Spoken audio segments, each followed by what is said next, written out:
है दोस्तों, आज का हीरो स्टॉक्स में आपका स्वागत है। आज इस वीडियो में हम डिस्कस करने वाले हैं बेसिकली कि difference between mutual fund and index fund. बहुतों को दिक्कत रहता है कि ये होता क्या है। सबसे पहले हम डिफाइन करते हैं इंडेक्स फंड होता क्या है। इंडेक्स, अगर हम एग्जांपल दें इंडेक्स का, तो इंडेक्स में बेसिकली बास्केट ऑफ स्टॉक्स होता है। 30, 40, 50 नंबर कुछ भी हो सकता है, डिपेंड करता है हम कौन सा इंडेक्स देख रहे हैं। अगर सेंसेक्स का इंडेक्स का बात करें तो सेंसेक्स में 30 कंपनी है, और अगर निफ्टी का बात करें तो उसमें 50 कंपनी है। इसी तरीके का बहुत सारा इंडेक्स होता है। स्मॉल कैप का अलग इंडेक्स है, लार्ज कैप का अलग इंडेक्स है, किसी सेक्टर का भी इंडेक्स आपको मिल जाएगा, टेलीकम्युनिकेशन का, ऑटो का, इसी तरीके का बहुत सारा इंडेक्स है। बेसिक कहने का मतलब है कि उसमें कुछ नंबर ऑफ स्टॉक्स रहता है और वो ओवरऑल सारा स्टॉक्स में पैसा डाला हुआ रहता है। मतलब अगर 30 कंपनी है, जैसे निफ्टी सेंसेक्स से अगर बात करें तो 30 कंपनी है, तो अगर मान लेते हैं आप 100 रुपये लगाएं तो आपका 100 रुपये हर कंपनी में स्प्लिट हो जाएगा। हर कंपनी में डिपेंड करता है, फ्री फ्लोट के हिसाब से होता है। अगर आप फ्री फ्लोट नहीं समझ रहे हैं तो उसको छोड़ दीजिए, बस इतना समझिए कि जो कंपनी जितना बड़ा उतना ज़्यादा उसमें पैसा लगेगा, ये बोल सकते हैं। तो इंडेक्स में बेसिकली आपका पैसा लग जाता है 30-40 स्टॉक्स में। तो होता ये है कि कभी भी मान लेते हैं, एग्जांपल है कि सेंसेक्स में कोई एक कंपनी खराब करने लगा, सपोज 15वां कंपनी खराब करने लगा, तो उसको क्या किया जाता है कि उसको निकाल दिया जाता है, 30 से निकाल के बाहर रख दिया जाएगा। तो अब आपका जो पैसा का वैल्यू था वो तो घट जाना चाहिए था, लेकिन फ़ायदा यहाँ पे ये होता है कि जो 31वां नंबर ऑफ कंपनी था वो उसको इसमें इंक्लूड कर दिया जाता है। तो इससे एक फ़ायदा होता है कि आपका पैसे का वैल्यू कभी जीरो नहीं होगा। क्योंकि अगर देश का 30 सबसे बड़ा कंपनी इंपैक्ट हो रहा बहुत ज़्यादा, अगर एग्जांपल के लिए मान ले कि 30 सबसे बड़ा कंपनी खत्म हो जाए इंडिया का, तो वो कंडीशन बहुत ख़राब होगा देश के लिए। उस कंडीशन में एक ही चीज़ किया जा सकता है कि आप चावल को उठा के अपने घर में रखिए, वही काम का आ सकता है, क्योंकि पूरा मार्केट कोलैप्स हो चुका होगा। तो इसीलिए इंडेक्स इन्वेस्टिंग बहुतों को प्रेफर किया जाता है, इंडेक्स इन्वेस्टिंग को। तो ये था इंडेक्स के बारे में, क्या होता है, कैसे होता है। अब हम अगर बात करें इसके कंपैरिजन में म्यूचुअल फंड का, तो म्यूचुअल फंड में भी बास्केट ऑफ स्टॉक्स होता है, लेकिन अंतर ये होता है कि म्यूचुअल फंड में एक आदमी को बैठाया जाता है जो सिलेक्ट करता है फंड को। तो इसमें भी बहुत सारा कैटेगरी होता है, फ्लैक्सी होता है, लार्ज कैप होता है, स्मॉल कैप होता है। तो डिपेंड करता है कि वो किस तरीके का फंड है।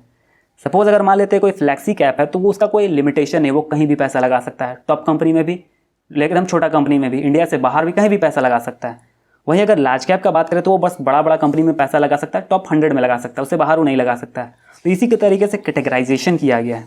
तो इसमें भी सेम कंडीशन फॉलो होता है कि अगर एक दो कंपनी कोई ख़राब करता भी है तो जो फंड मैनेजर रहता है उसको निकलवा देता है और कोई नया फंड को इंक्लूड करता है। फिर उसकी मर्जी पे डिपेंड करता है, वो चाहे तो एक फंड में भी सारा पैसा डिप्लॉय करके रख सकता है। ये सब कुछ डिपेंडेंट होता है फंड मैनेजर पे। तो जब भी आप म्यूचुअल फंड सेलेक्ट करें तो ये चीज़ याद रखें कि सबसे ज़्यादा इंपॉर्टेंट फंड मैनेजर होता है। और पॉइंट भी होता है, लेकिन सबसे ज़्यादा इंपॉर्टेंट फैक्टर होता है फंड मैनेजर। अब थोड़ा सा बात करते हैं डिफरेंस का। तो डिफरेंस तो सबसे पहला ये होगा एक्सपेंस रेशियो का। एक्सपेंस रेशियो अगर इंडेक्स का बात करें तो उसमें बहुत कम रहता है, बहुत कम। अगर आप ETF चले जाइए इंडेक्स फंड का, तो उसमें तो एकदम कम रहता है, 0.05 रहता है। अगर इंडेक्स का और म्यूचुअल फंड का बात करें तो इंडेक्स का मोस्टली 0.5 के आसपास रहेगा, और म्यूचुअल फंड का 1 या 1 से ज़्यादा रहता है, लगभग 1 के आसपास ही घूमता रहता है, जो मेरे हिसाब से काफ़ी आपको छोटा नंबर लग रहा होगा। 0.5 और 1 ज़्यादा नंबर आपको देखने से बड़ा नहीं लग रहा होगा, लेकिन अगर आप इसको लॉन्ग टर्म में देखिएगा तो काफ़ी बड़ा नंबर क्रिएट करेगा आपका रिटर्न में। तो ये हुआ सबसे पहला डिफरेंस। दूसरा डिफरेंस ये है कि जब आप इंडेक्स खरीदते हैं तो आपका सारा पैसा डिप्लॉय हो जाता है। 100 रुपये दिए तो सारा का सारा पैसा आपका लग गया उस 30 कंपनी में या 50 कंपनी में, जो भी इंडेक्स है।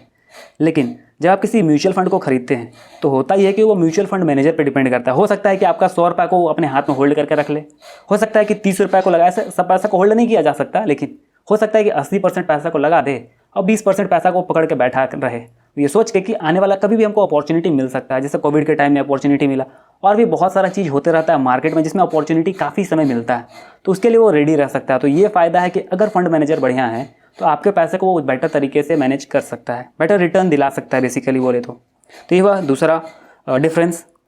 और अगर डिफरेंस का बात करें तो लगभग 80% म्यूचुअल फंड है। आपको सुन के थोड़ा सा कन्फ्यूजिंग लगेगा, कि अजीब भी लगेगा कि 80% म्यूचुअल फंड इंडेक्स को बीट नहीं कर पाता है, थोड़ा सा कन्फ्यूजिंग लगा। 80% म्यूचुअल फंड मैनेजर का रिटर्न जो इंडेक्स है, मेजर इंडेक्स का हम बात करें सेंसेक्स या निफ्टी का, उसको बीट नहीं कर पाता है।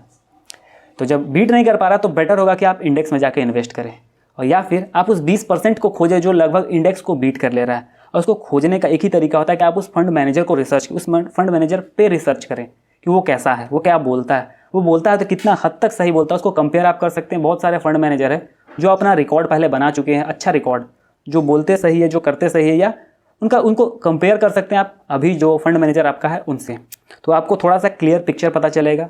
एग्जाम्पल के लिए अगर बोले तो सपोज फंड मैनेजर बोलता है कि वो लॉन्ग टर्म के लिए इन्वेस्ट करता है, लेकिन जब आप उसका फंड को चेक करते हैं तो वो पता चलता है आपको कि हर 2 महीना 3 महीना में वो फंड खरीद रहा है, बेच रहा है, खरीद रहा है, बेच रहा है। मेरा कहने का ये मतलब नहीं कि खराब फंड अगर खरीद लिया है तो बेचे नहीं, उसको ज़रूर बेचना चाहिए, लेकिन ज़रूरत से ज़्यादा खरीद बिक्री करना कहीं ना कहीं आपका पैसा को घटाएगा, वैल्यू को घटाएगा, क्योंकि टैक्स तो हर बार खरीद बिक्री में देना होगा। तो बेटर होगा कि किसी ऐसे फंड मैनेजर को चुने जो थोड़ा सा एक बड़े फंड मैनेजर की तरह सोचता हो, जो कि लंबे समय का सोचता हो बोले, या फिर जो थोड़ा सा लेमिंग टेंडेंसी से दूर रहता हो। लेमिंग टेंडेंसी बोलने का मतलब है कि सपोज मान लेते हैं किसी चीज़ का बूम चल रहा हो, 2008 में जैसे पावर, रियल इस्टेट और एनर्जी सेक्टर का बूम चल रहा था, तो बहुत सारा फंड मैनेजर क्या किया, उसमें जा के इन्वेस्ट किया।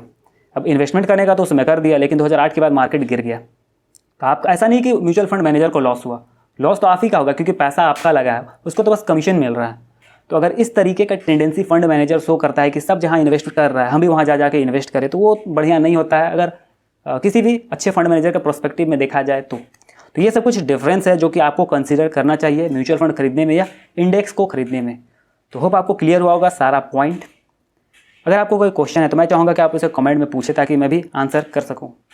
अगर आपको वीडियो पसंद आता है तो मैं चाहूँगा कि आप इसे लाइक कर दें, और मेरे वीडियो में आखिरी तक बने रहने के लिए धन्यवाद दोस्तों।